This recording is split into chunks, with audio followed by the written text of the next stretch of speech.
Romanos 3, versículo 9, diz assim a Escritura: que se conclui? Temos nós qualquer vantagem? Não, de forma nenhuma, pois já temos demonstrado que todos, tanto judeus como gregos, estão debaixo do pecado. Como está escrito: não há um justo, nenhum sequer. Não há quem entenda, não há quem busque a Deus. Todos se extraviaram e a uma se fizeram inúteis. Não há quem faça o bem, não há nenhum sequer. A garganta deles é sepulcro aberto, com a língua urda engano, veneno de víbora está nos seus lábios, a boca eles a têm cheia de maldição e de amargura, são os seus pés velozes para derramar sangue, nos seus caminhos há destruição e miséria, desconheceram o caminho da paz, não há temor de Deus diante dos seus olhos. Ora, sabemos que tudo que a lei diz, aos que vivem na lei o diz, para que se cale toda a boca e todo mundo seja culpável perante o Senhor, visto que ninguém será justificado diante dele por obras da lei, em razão de que pela lei vem o pleno conhecimento do pecado. Até aí tá bom. Semana passada, fazendo só uma lembrança, uma síntese bem rápida, eu falei sobre os privilégios dos judeus, e aplicando para nós, no caso, os privilégios de sermos cristãos. Nós temos mais privilégios que outros? É óbvio que temos. Assim como os judeus tinham, e o maior privilégio dos judeus qual era? Eram os oráculos, ou seja, era Deus ter falado com o povo, através dos profetas e através da lei. Da mesma forma, hoje, nós, como cristãos, nós temos privilégio. Nós temos Deus falando conosco a hora que nós quisermos ouvi-lo. É só você ler a Bíblia de forma correta e não dizer assim, olha, eu entendi que, mas interpretá-la também de forma correta. Se nós fazemos isso, é o próprio Deus que está falando conosco através desse livro. E eu disse que é uma dádiva muito grande, e é óbvio, nossos filhos também têm privilégios, porque convenhamos, você tem a oportunidade de todo dia, quando você quiser, quando você não deixar a preguiça te pegar, quando você não deixar a novela te pegar, o Facebook, o WhatsApp, sentar com seu filhinho, com a sua filhinha, ler a Bíblia, explicar e aplicar a Bíblia na vida dele. Vai falar que seu filho não é privilegiado em comparação a outros filhos? É claro que é. Nós podemos ensinar a Escritura para eles desde pequeno. Todavia, esse privilégio não indifere em relação à salvação. É óbvio, quanto mais eles ouvem, mais aumenta a chance de se arrependerem dos seus pecados e de se converterem. Todavia, o simples fato de serem filhos de pais cristãos não significa que automaticamente eles serão salvos. Ou você pensa, porque os meus filhos são filhos de pastor, automaticamente tem um passaporte direto para o céu. Não tem. Eles precisam ouvir o Evangelho, eles precisam se arrepender, eles precisam demonstrar arrependimento através de frutos. Do contrário, pode ser filho de pastor, bispo, apóstolo, seja lá quem for, vai para o inferno. Portanto, em relação à salvação, não há vantagem, é o que Paulo está dizendo aqui. Todos, sem exceção, estão debaixo do pecado. Filho de crente não é salvo automaticamente, mas é claro, ele tem o privilégio de ouvir o Evangelho e de se arrepender. Paulo conclui aqui da seguinte maneira: que se conclui? Temos nós qualquer vantagem? E fala vantagem em relação à salvação. Temos nós os judeus, ou temos nós os crentes qualquer vantagem? E ele mesmo responde: não, de forma nenhuma, pois já temos demonstrado. Paulo, quando ele diz já temos demonstrado, desde o capítulo 1, versículo 16, até essa parte onde nós lemos, Romanos 3:20, ele usa todo esse argumento para mostrar: todos estão debaixo do pecado, todos necessitam se arrepender. Só há duas posições para o ser humano: ou ele está debaixo do pecado, ou ele está debaixo da graça. Não existe outra alternativa, não existe um plano C. Só existem dois tipos de pessoas no mundo: aquelas que são pecadoras e reconhecem, e aquelas que ainda não reconheceram. Essa é a única divisão que nós podemos fazer, e Paulo diz isso bem claro. A única divisão é essa: ou você está debaixo do pecado, ou você está debaixo da graça. E quando ele diz que todos nascem em pecado, ele está dizendo até aquela criancinha bonitinha, tchucu-tchucu, que você acha a coisa mais linda, que muitos dizem que crianças são puras. Eu queria saber de onde que eles tiram esse argumento. Eu queria saber na Bíblia onde que diz que criança é salva automaticamente. Criança é tão pecadora quanto o adulto. A diferença é que ela não sabe, não tem a malícia que o adulto tem. Mas crianças, segundo Paulo, segundo a Escritura, segundo Jesus Cristo, também nascem em pecado e também precisam se arrepender e se converter dos seus maus caminhos. Crianças não nascem puras ou inocentes, nascem corruptas e marcadas pelo pecado. Se você tem dúvida, é só você olhar uma criancinha. Você tem filho, é até mais fácil. Você sabe. Por que você precisa dar uma boa educação para o seu filho e para a sua filha? Porque a má educação já está nele. As coisas erradas você não precisa ensinar a fazer. Ela faz automaticamente. Portanto, não tem essa história de, não, crianças são puras, são anjinhos. Quando morrem em terra, tem caixãozinho branco. Segundo a Bíblia, todos nasceram em pecado. Seja criança, seja adulto. Melhor, seja criança, seja negra, seja branca. Não importa onde nasça. O islamismo, eles têm uma versão um pouco diferente. No islamismo, eles dizem que toda pessoa nasce neutra. Não nasce nem mal e nem bom. Aí então, aquilo que ele faz, ele consegue ou não a salvação. É por isso que no islamismo você não vê Salvador. Não tem. O máximo que eles têm é Maomé, o grande profeta. E os profetas para eles é apenas para mostrar o caminho. Olha, se você fizer isso aqui, você vai ser salvo. Você vai para o céu e lá vai ter 70 virgens lá. Isso aí que é o céu deles. Eles dizem que basta profeta ensinar o caminho e você pode decidir o caminho que você quer seguir. Lá não tem um Salvador, não precisa. Maomé é apenas o maior dos profetas, assim como Jesus é apenas um dos. Mas não é só o islamismo que tem esse pensamento. Muitas pessoas também pensam dessa forma. Que as crianças, que as pessoas nascem neutras. Então ela decide as escolhas que ela faz. Augusto Cury, bem conhecido de muitos, diz assim: o homem nasce neutro. O sistema social educa ou realça os seus instintos.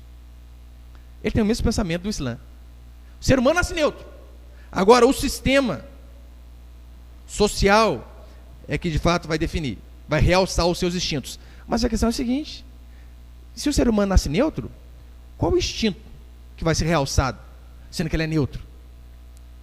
Jean-Jacques Rousseau, um grande filósofo, olha o que ele diz: o homem é bom por natureza, é a sociedade que o corrompe.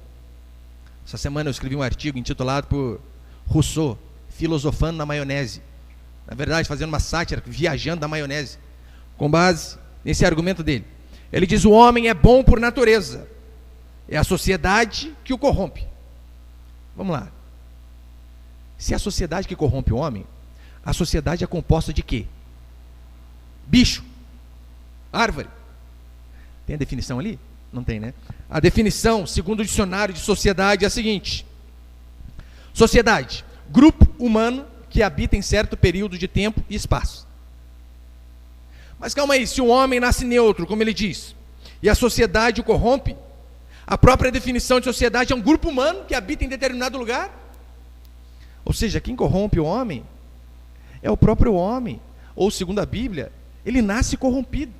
Um outro homem, chamado Honoré de Balzac, ele é um escritor francês, psicólogo, ele diz assim: o homem não é bom nem mau, o homem nasce com instintos e aptidões. É o mesmo papinho do islamismo. É a mesma ideia de Augusto Cury, é a mesma ideinha de Rousseau. Não, o ser humano ele nasce neutro. A Bíblia é categórica a respeito do ser humano. Versículo 9 de Romanos 3. Todos, sem exceção, estão debaixo do pecado. Depois do versículo 10, ele diz assim: como está escrito, não há um justo, nenhum sequer. Não há quem entenda, não há quem faça o bem, não há quem busque a Deus. Todos se extraviaram e a uma se fizeram inúteis. Se eu e você não tivermos uma concepção correta do que aconteceu quando o homem caiu lá no Éden, do que foi Adão pecar, nós também não teremos uma concepção correta a respeito da verdade do Evangelho. Por isso é importantíssimo você entender o que aconteceu lá atrás com Adão. Porque Adão, quando pecou, ele pecou como representante de um povo, representante da humanidade. E por conta do pecado de Adão, diz a Bíblia, que o pecado passou a toda a raça humana, sem exceção. Pastor, mas é justo? Adão peca e todo mundo paga? É justo. Ele era o representante. Ele tinha que dar a resposta certa. Não deu, todo mundo paga por conta dele.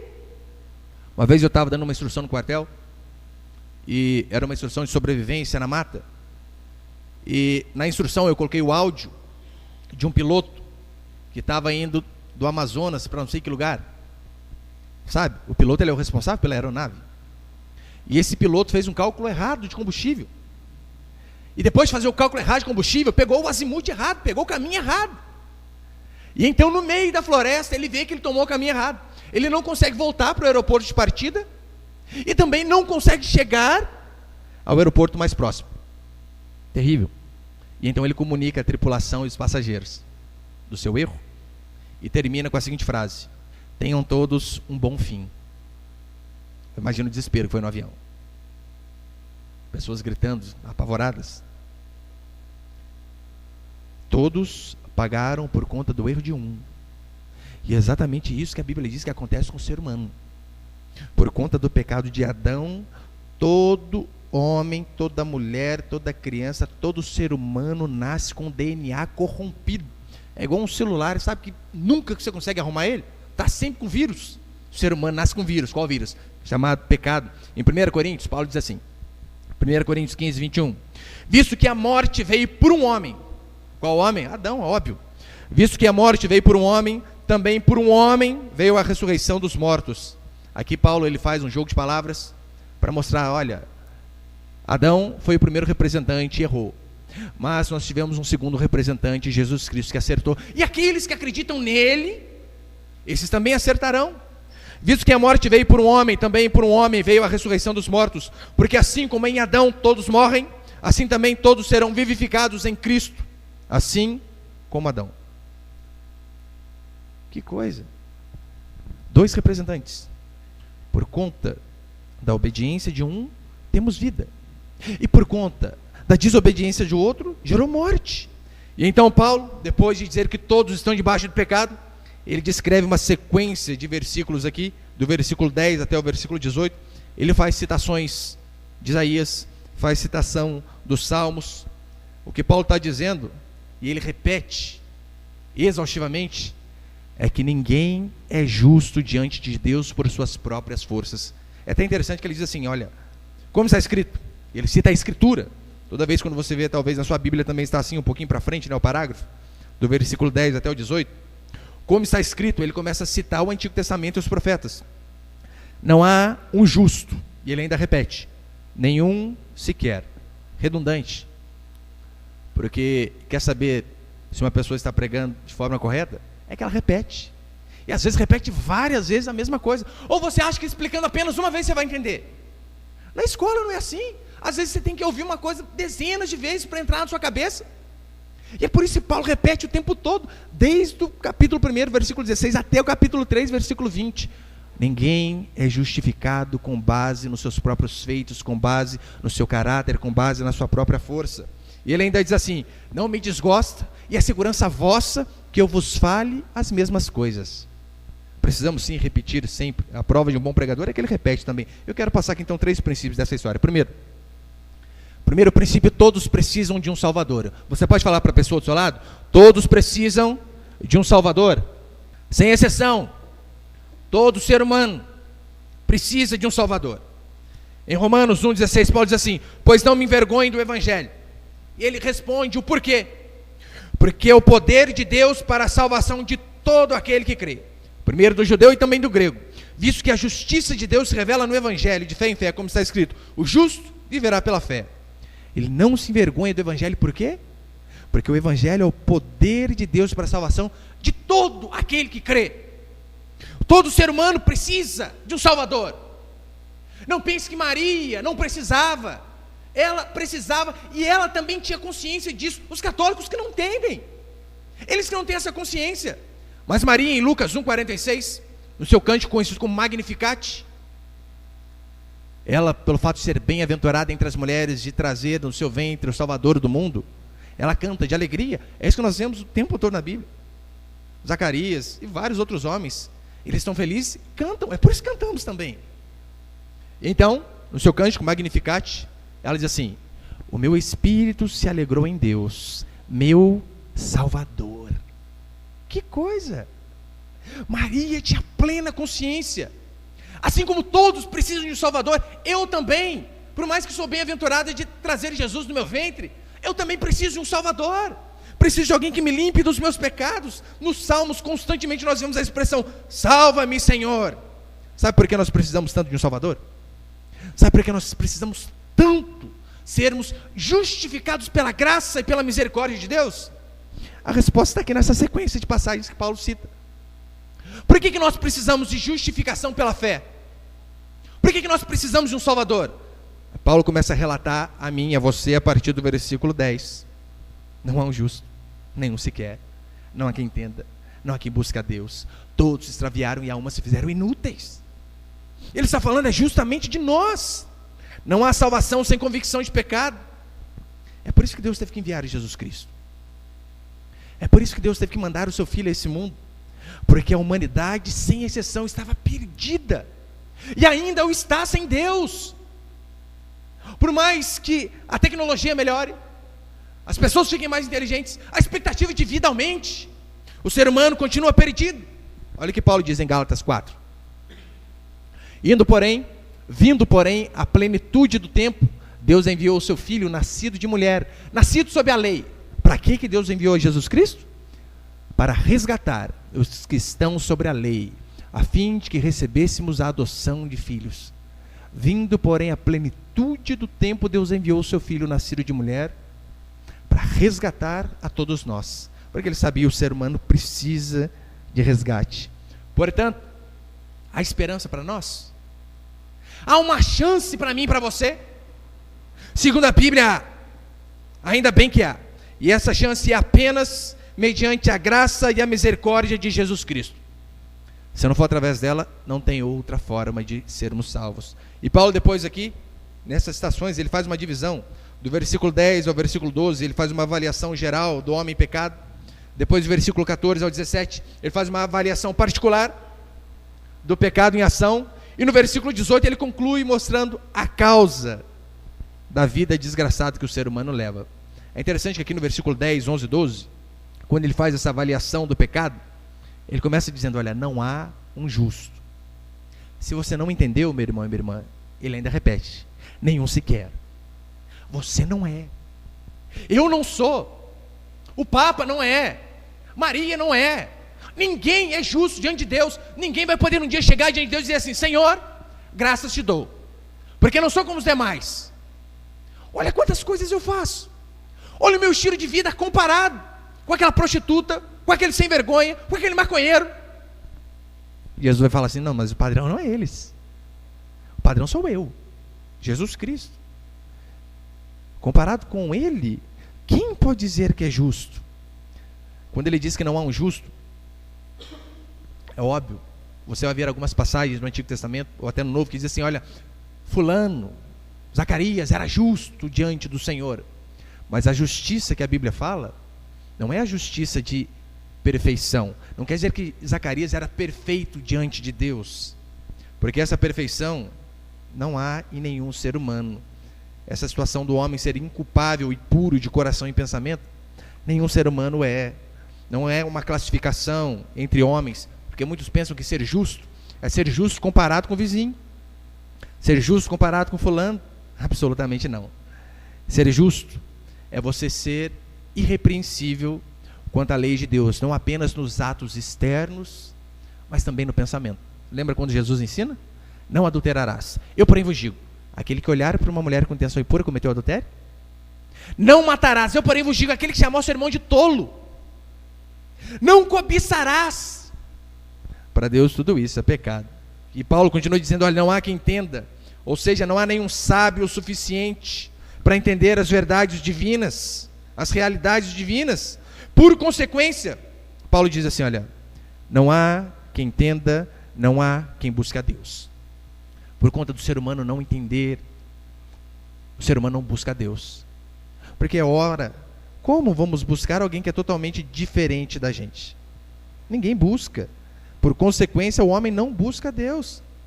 Você percebeu que normalmente atraímos semelhantes? Uma vez uma moça disse para mim: pastor, ora para minhas filhas, eu quero que elas casem com um grande homem de Deus. Eu falei: irmã, é difícil? Sua filha é uma pira gospel? Sua filha, sábado está na balada, domingo está na igreja? Você quer homem de Deus para ela? Não tem como. Atraímos semelhante. Shrek atrai Fiona. Não vai atrair princesa. Da mesma forma, nós em relação a Deus. Por que nós não buscamos a Deus? Porque Deus é o oposto a nós. Deus é a santidade. Nós sem Deus somos podridão, perversidade. É luz com trevas, não tem como essas coisas se unirem. Por natureza, a Bíblia diz que todo ser humano odeia a Deus. Eu sei que é uma palavra forte, você pode dizer assim: pastor, eu nunca disse essa frase, eu odeio a Deus. Então não precisa, meu irmão, dizer exatamente essa frase. Mas quantos de nós, com nossas atitudes, demonstramos dia a dia que odiamos a Deus? Antes de converter, todo ser humano odeia a Deus. Quantas pessoas tiveram que insistir para você vir aqui? Para você ouvir o Evangelho? Quantas desculpas você já deu? Ah não, não dá. Ah não, não vou. Ah, não gosto de crente. O pessoal é falso. Pastor só arranca dinheiro do povo. Desculpas e desculpas e desculpas. Sabe por quê? É porque você detestava a Deus. Sabe por que eu não queria vir para a igreja de jeito nenhum? Não é porque eu ia deixar de curtir a vida, não, entre aspas. É porque eu detestava a Deus. O ser humano natural odeia a Deus. Hoje em dia nós só amamos o Senhor porque o Senhor nos amou primeiro. No versículo 12, Paulo diz: todos se extraviaram, sem exceção. Todos pegaram caminho errado. Em Isaías 53, o profeta ainda é bem claro: todos nós andávamos desgarrados como ovelhas, cada um se desviava pelo seu próprio caminho. Todo ser humano, meu irmão, quando nasceu, o GPS dele manda ele lá para o inferno, nunca vai mandar ele para o céu, nunca vai mandar ele buscar a Deus. É natural fazer o que é errado. E Paulo ainda diz: inúteis. Versículo 12: todos se extraviaram e a uma se fizeram inúteis. Inútil, não no sentido, é claro, de ser inútil para a sociedade. Não, você pode ter grande utilidade para a sociedade, mas para Deus, você acha que aquilo que você faz é útil? A Bíblia chama as nossas bondades de trapos de imundícia. Não presta para nada comparado com aquilo que teríamos que fazer. Inútil do ponto de vista de Deus, todos são, sem exceção. Depois Paulo ainda diz: não há quem faça o bem. Você pode dizer assim: pastor, mas eu acho que está errado isso daí. Eu conheço pessoas boas, eu conheço quem faz o bem, mas essas pessoas fazem o bem e são boas comparado a quem? Não, mas eu conheço fulano lá, toda vez ajuda a velhinha, ajuda o orfanato, asilo, joia. Mas toda bondade humana natural, ela sempre vai ser egocêntrica, sempre vai pensar nele mesmo. Olha, eu conheço uma vez, lá perto do bairro que eu morava, teve uma enchente, o rapaz tinha dinheiro, tinha caminhonete dele para tudo que é lado, arrancando o povo da enchente, arrancando móveis. Esse tempo atrás, aquela escola que pegou fogo lá, com o maníaco tacou fogo na criançada lá, teve empresário de jatinho levando a criançada para o hospital, joia. Eu já vi muitas pessoas fazerem bondades, só que o argumento da maioria, sabe qual é? Por que você faz o bem para os outros? Por que você fez? Por que você doou dinheiro? Resposta da maioria: ah, porque quando eu faço isso, eu me sinto bem comigo mesmo. Você consegue ver que, na verdade, a motivação é ele. Ele não faz o bem apenas para ajudar aquele dali. Não, ele ajuda o fulano miserável, porque ele sabe: eu fazendo bem para ele, eu me sinto bem. Ou seja, a bondade humana é egocêntrica, só pensa nele. Você é assim, eu sou assim. Imagine o seguinte: vou provar que você não é bom. Você é crente, está aqui, nós aqui. Eu falo assim para você: irmão e irmã, Deus me deu a dádiva de conceder a você o poder de escrever um livro que vai ser o maior best-seller da história da humanidade. Vai vender mais que a Bíblia, o seu livro, que você vai escrever. Deus deu esse poder de delegar isso para você. Esse livro, através dele, pessoas vão ser curadas de suas enfermidades. Através dos seus escritos, pessoas vão ser curadas. Através dos seus escritos, casamentos serão restaurados. Através dos seus escritos, pessoas vão prosperar. A miséria vai acabar no mundo inteiro através daquilo que você escrever. Só tem uma condição: você vai escrever esse livro, e na hora de você assinar a autoria do livro, você vai pôr aquele seu vizinho carne de pescoço que detesta você. Você vai ter que colocar o nome dele como autor. Você escreveria? Provavelmente não. O quê? Aí não vale. É para você ver. Você está pensando nos outros, está pensando em você. A gente pensa na gente. Até na igreja funciona assim. Imagine que Deus chegue em você e diga assim: olha aqui, meu filho, está tendo um velório na casa ali. Você vai lá, você vai pôr a mão no defunto, você vai orar e ele vai levantar. Só que vai na hora que não tiver ninguém. E depois que ele levantou, dá as costas e sai de fininho para que ninguém te veja. Que jeito que você fica? Ah, Deus! E o testemunho fica onde? Não é o que a gente quer, na verdade, um pouquinho de glória para nós. O ser humano é egoísta por natureza.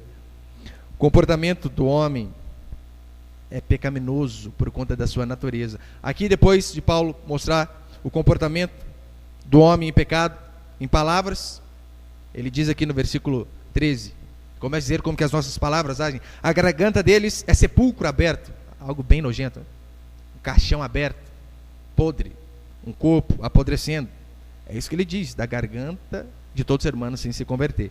Verso 13 e 14, a garganta deles é sepulcro aberto, com a língua urda engano, veneno de víbora está nos seus lábios, a boca eles a têm cheia de maldição e de amargura. E assim o ser humano, a boca cheia de maldição, não apenas para maldizer o outro, mas às vezes para bajular, apenas para ganhar algo em troca. Você sabe, você dizer coisas que não prestam, não precisa só amaldiçoar o vizinho, mas você pode dar um jeitinho lá de chegar lá no patrão, né? Nossa, como que tá bonito o seu sapato, hein? Nossa, esses anos todos nunca passou um gerente igual você. Bajulando. Palavras mentirosas, bajulações, fingindo ser o que não é, veneno de víbora. Paulo diz, aquele velho ditado, nos lábios mel, por baixo fel. A boca eles a têm cheia de amargura.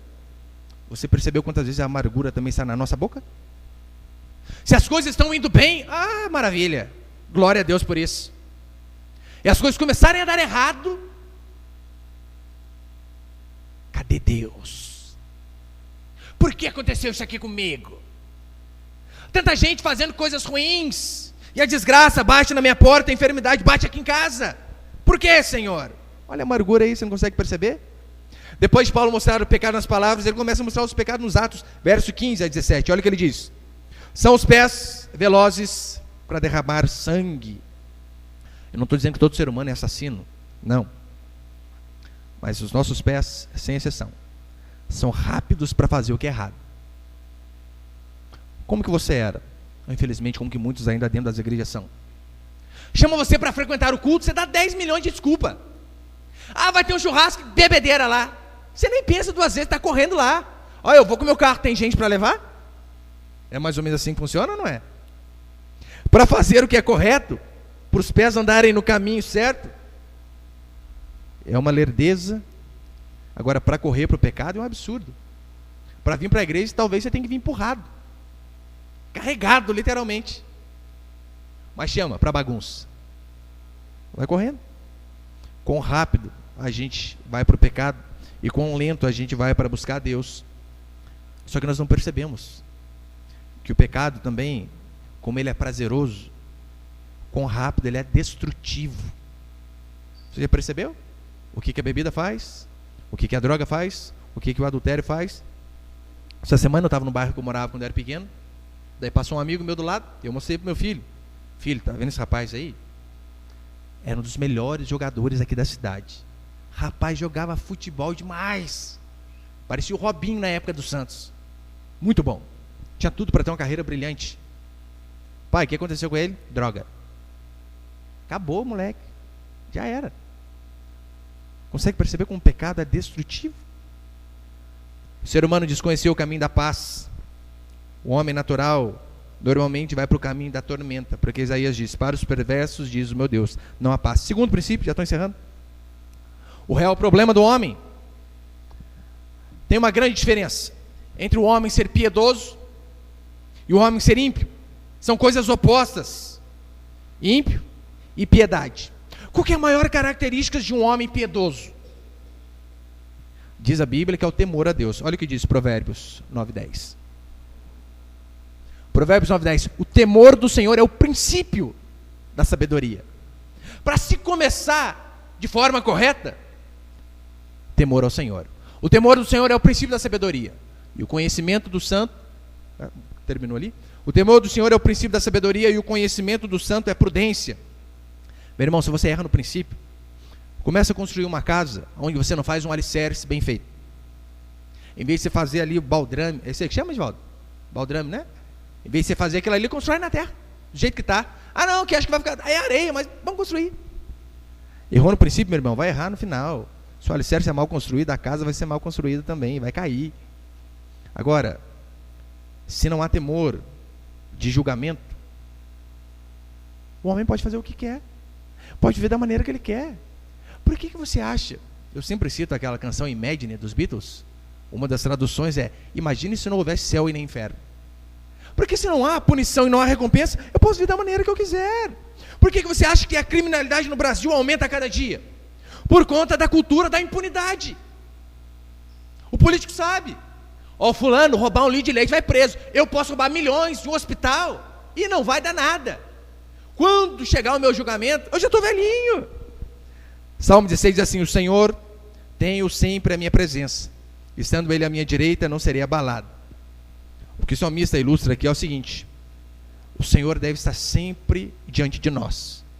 É claro, não de forma física, assim como os judeus faziam. Os judeus usavam filactérios, que eram pedacinhos da lei, versículos amarrados no braço, na franja, para mostrar assim: ó, o Senhor está sempre diante de mim. É claro, pode ser apenas coisa de religião, mas o Senhor, de fato, a sua ordenança, a sua palavra, ele está sempre diante de nós. Porque se ela está sempre diante de nós, vai nos levar a ter temor. Deuteronômio 6,6 diz: essas palavras estarão no teu coração. Tem que estar no nosso coração sempre a palavra do Senhor. Principalmente deve estar sempre diante de nós, que Deus é o juiz dos juízes. Se os políticos se apavoram com medo do Sérgio Moro, meu irmão, você não tem noção o que é Deus. Deus de fato é o reto juiz. Hoje nós vemos muitos ladrões que são capturados por conta de câmera de segurança. Muitos na verdade não têm nem medo, rouba com a cara lavada, não nem é para a câmera. Mas normalmente você vê, dá uma olhadinha, tem câmera para lá e para cá, para então fazer o roubo. Você sabia que tem uma câmera de vigilância sobre nossas vidas o dia todo? E essa câmera é divina? O Senhor consegue olhar tudo que nós fazemos, e não apenas os nossos atos, mas também essa câmera perscruta os nossos pensamentos. Você já viu aquele adesivinho, talvez você tenha até no seu carro? Nas mãos de Deus. Alguém já viu esse adesivo? Já viu, né? É óbvio, nas mãos de Deus, no sentido: minha vida está nas mãos do Senhor, aleluia, joia. Mas você não tem medo? Eu tenho medo. Colocar um adesivo desse nas mãos de Deus, ou seja, se eu errar, eu estou frito. As pessoas não têm temor do Senhor, não entendem Hebreus que diz: horrível coisa é cair nas mãos do Deus vivo. Lucas 12:5. Olha o que diz: eu porém vos mostrarei a quem deveis temer. Jesus falando: vocês temem as pessoas, os bandidos, inflação, desemprego. Eu porém vos mostrarei a quem deveis temer. Temei aquele que depois de matar tem o poder de lançar no inferno. Sim, digo-vos, a esse deveis temer. Jesus está dizendo o seguinte: olha, não temam apenas os homens. Os homens, o máximo que eles podem fazer é te matar. Que consolo, hein? Temam a Cristo, que além de matar, pode lançar a minha e a sua alma no inferno. Políticos roubam porque sabem que dificilmente haverá punição, não há temor da lei. Talvez você, tempos de igreja, continua com a sua vida pecaminosa, não se acerta. É porque você também não tem temor da lei, mas da lei do Senhor. Para você, Deus é aquele papai bobão, aquele vô bobo, que deixa o neto fazer o que quer. Chega na casa da avó e pronto, e vira tudo de ponta cabeça. O que o vô e a avó faz? Faz nada. Talvez você tenha essa imagem de Deus. Deus é amor, é óbvio que é amor. Os judeus também tinham essa imagem. Não, Deus não pode punir os seus filhos. Não? Eles pagaram um preço bem caro. Se você vive, meu irmão, errado constantemente, é porque você de fato não tem temor de Deus. E terceiro e último princípio para encerrar: todos são culpados. No verso 19, Paulo diz assim: ora, sabemos que tudo que a lei diz, aos que vivem na lei o diz, para que se cale toda a boca e todo mundo seja culpável perante Deus, visto que ninguém será justificado diante dele pelas obras da lei, em razão de que pela lei vem o pleno conhecimento do pecado. todo o mundo seja culpável diante de Deus. Paulo ele gasta muito tempo apenas para mostrar que todo ser humano está debaixo da ira de Deus. Por que ele faz isso? Durante muito tempo, desde o capítulo 1, versículo 16, para que toda boca se feche e todos sejam culpáveis, seja judeu, seja grego, seja branco, seja negro, seja de alto poder aquisitivo, seja pobre. Paulo, ele quer deixar eu e você sem argumentos. Não adianta você ser como fariseu, meu irmão. O fariseu era complacente.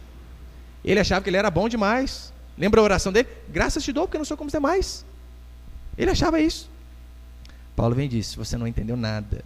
A única maneira de nós nos aproximarmos verdadeiramente de Deus é como publicano, que não tinha coragem nem de erguer a cabeça, mas batia no peito e dizia: Senhor, se propício para comigo, pecador. Essa é a única forma.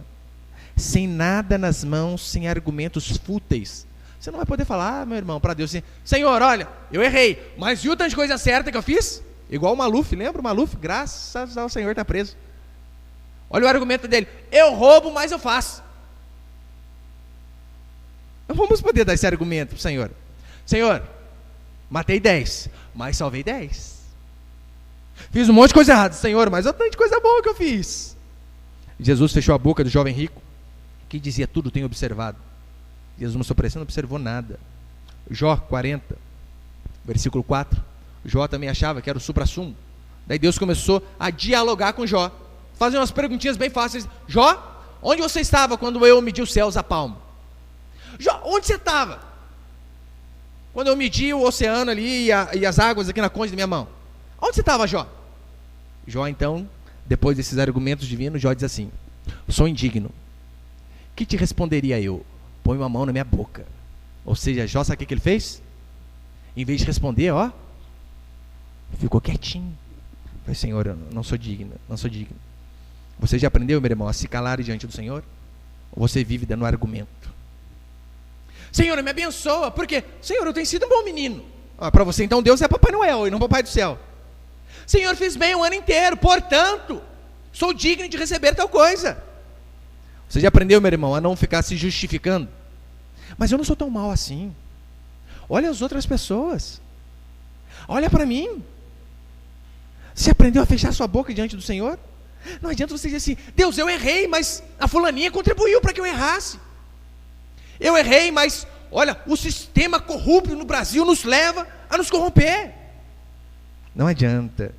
O segundo objetivo de Paulo é que todo mundo seja condenável diante do Senhor, ou seja, condenado, exposto à punição imposta por Deus. Por que a mensagem do Evangelho, você sabia que em primeiro lugar, ela não veio te dar alívio? Não veio. A mensagem do Evangelho não veio em primeiro lugar para melhorar o homem. Que muitos pensam assim: olha, eu vou para a igreja, daí eu vou ser uma pessoa melhor. Não. O Evangelho não veio a princípio para melhorar, ainda que melhore, é claro que melhore, mas não veio para melhorar o homem. O Evangelho não veio para ajudar o homem. Está precisando de ajuda? Vai para Deus, Deus te ajuda. Não. O Evangelho veio mostrar que o homem é culpado, que o homem é pecador, para que depois ele possa ser ajudado. Igual Adão, Deus chega para falar com Adão no Éden. O que ele diz? Adão, cadê você? Adão estava escondido de Deus, atrás do arbusto. Consegue imaginar a cena? Tem que dar risada, não tem? Vamos esconder de Deus, atrás do arbusto. O Evangelho veio mostrar que o homem é culpado, de fato, nos colocar nu e culpáveis diante do Senhor. Seu maior problema é o seu pecado. O seu maior problema é que você é culpado diante de Deus. O seu maior problema é que você vive dando desculpas para fazer as coisas erradas. Seu problema não é apenas o seu vício, a sua ingratidão, o seu pecado, as suas podridões, a sua imoralidade. O maior problema é o pecado que habita em você e que você tem culpa. Por mais que você vire e mexe, tente se desculpar, diz a Bíblia que você tem culpa. Mas a boa notícia é que quando nós nos vemos como culpados, nós poderemos clamar por justificação. É só o doente que vai buscar remédio. Já viu alguém são tomar remédio? Dá uma bezetacil aqui, está doente? Não, é só prática de esporte. Ninguém faz isso. Agora, quando você descobre que você está doente, não importa quão doa o remédio, você vai procurá-lo. Só culpados clamam por justificação. Só quem se vê como perdido vai erguer a mão e clamar para que seja achado. E é isso que o Evangelho vem fazer conosco. Portanto, reconheça, meu irmão, que você não é bom o suficiente. E deixe de fato Jesus achar você. É nós que corremos dele. Vamos para longe, mas não deixe ele te achar. A boa notícia é que ele veio nos livrar da ira de Deus e da condenação da culpa do pecado que está encalacrado em todo ser humano. Como Paulo diz, o Evangelho é o poder de Deus para a salvação de todo aquele que nele crê. E se eu e você de fato crermos na obra expiatória do nosso Senhor Jesus Cristo, então os nossos pecados todos serão cancelados e nós seremos aceitos diante de Deus, justificados com base naquilo que Cristo fez em nosso lugar. Amém, meus irmãos? Você pode ficar de pé por um instante, por favor?